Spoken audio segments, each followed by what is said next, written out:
L'évolution de l'actualité, j'y reviens à vous, Michel Ngongo. Qu'est-ce qu'il faut pour un artiste? C'est qu'il faut pour un artiste et pour une carrière solo réussie. Quels sont ces critères qu'il doit avoir un artiste? Alors, merci pour la question. Je crois que la question est assez pertinente. Oui. Mais je vais commencer par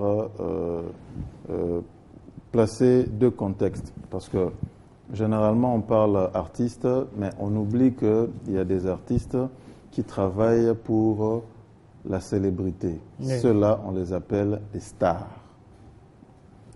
Et il y a des artistes qui travaillent dans une continuité. Mm-hmm.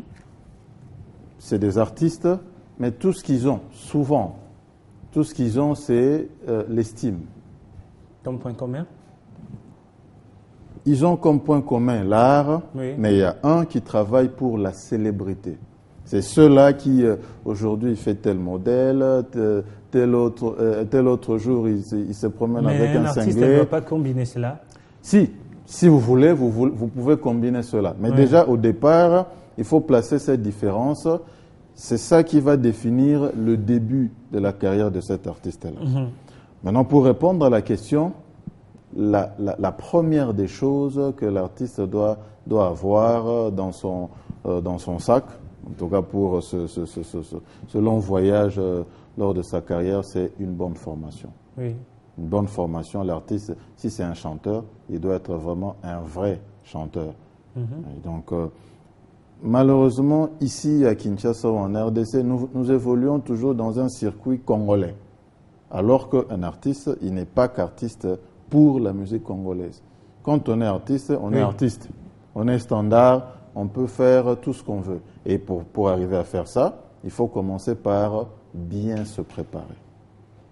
Après la suite, c'est maintenant un concours de circonstances. Il faut trouver des bonnes personnes avec qui vous travaillez. Il faut trouver un bon manager, il faut trouver un bon producteur. Oui. Mais déjà, tous ces éléments-là qui suivent doivent trouver un artiste bien fait. Voilà, vous ne pensez pas que ce qui bloque nos artistes congolais, c'est beaucoup plus la langue que nous utilisons dans notre musique, le lingala, et il faudrait peut-être pas associer plusieurs langues pour les gens qui sont peut-être à l'étranger?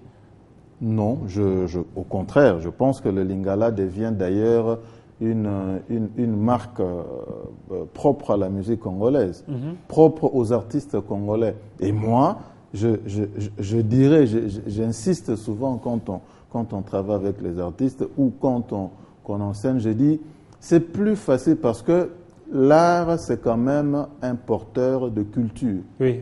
Alors, lorsque vous prenez la guitare électrique, qui n'est pas fabriquée ou qui n'a pas été conçue ou créée en RDC, et vous chantez en anglais ou en français, en quoi vous êtes artiste congolais? Voilà.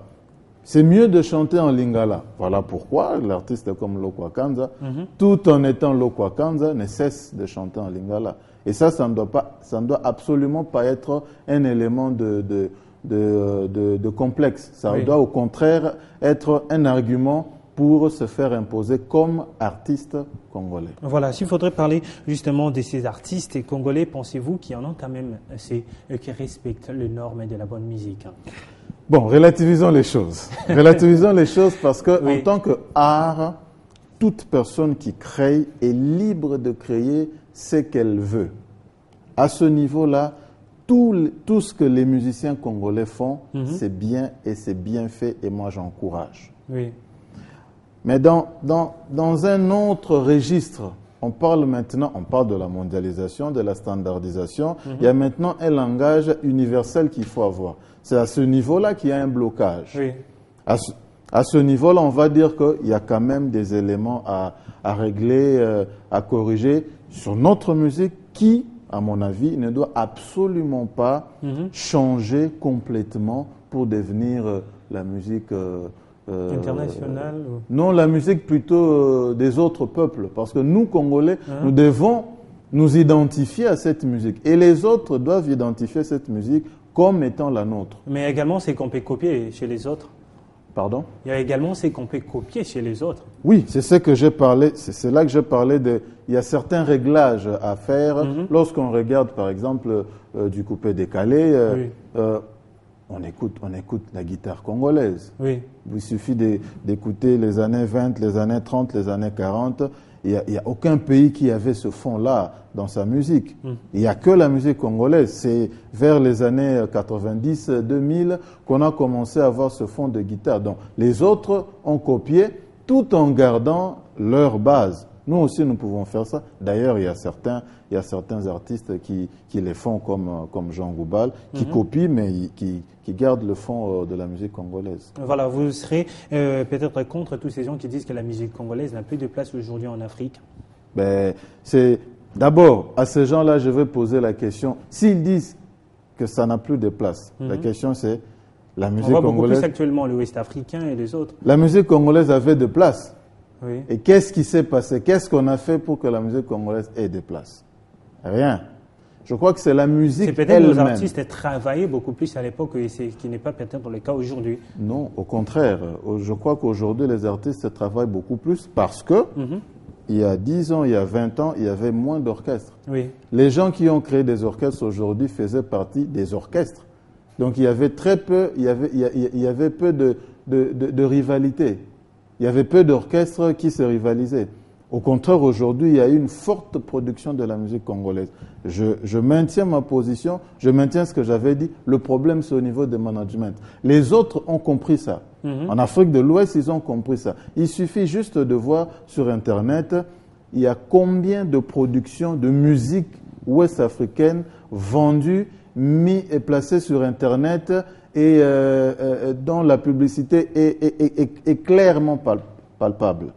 Et comparé maintenant à la musique congolaise, il y a combien d'albums qui sortent ici, combien on les voit un peu partout en Afrique ou en dehors de l'Afrique? Très peu. Mais ça, ce n'est pas un problème de la musique, c'est un problème de management. Voilà, un problème de management. On a parlé de critères pour une carrière solo réussie. C'est par là qu'on va chuter s'il faudrait par exemple conseiller nos artistes et qu'est-ce qu'ils doivent faire pour maximiser les efforts en ce sens-là. Alors, pour les artistes qui travaillent déjà, qui jouent déjà, tout ce que je pourrais leur dire. Le problème avec nos artistes, c'est qu'ils ont peur d'aller sur un terrain qu'ils ne maîtrisent pas.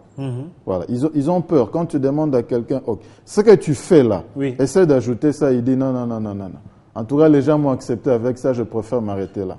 Et quand il parle des gens, ce qui n'est pas bon, quand il parle des gens, il parle du public congolais. En réalité, ses amis, ces gens qui l'entourent. Voilà. Et je m'inscris en faux. Je n'aime pas que l'on définisse la musique congolaise comme une musique qui fait danser. Parce que la musique fait danser, oui, mais après la musique a d'autres vertus, à part le fait de danser. Donc, ce que je conseillerais à ceux qui pratiquent déjà, à ceux qui sont dans leur carrière, c'est d'apprendre davantage et de faire mieux. Pas dans le même sens qu'ils évoluent, essayer de voir aussi ailleurs.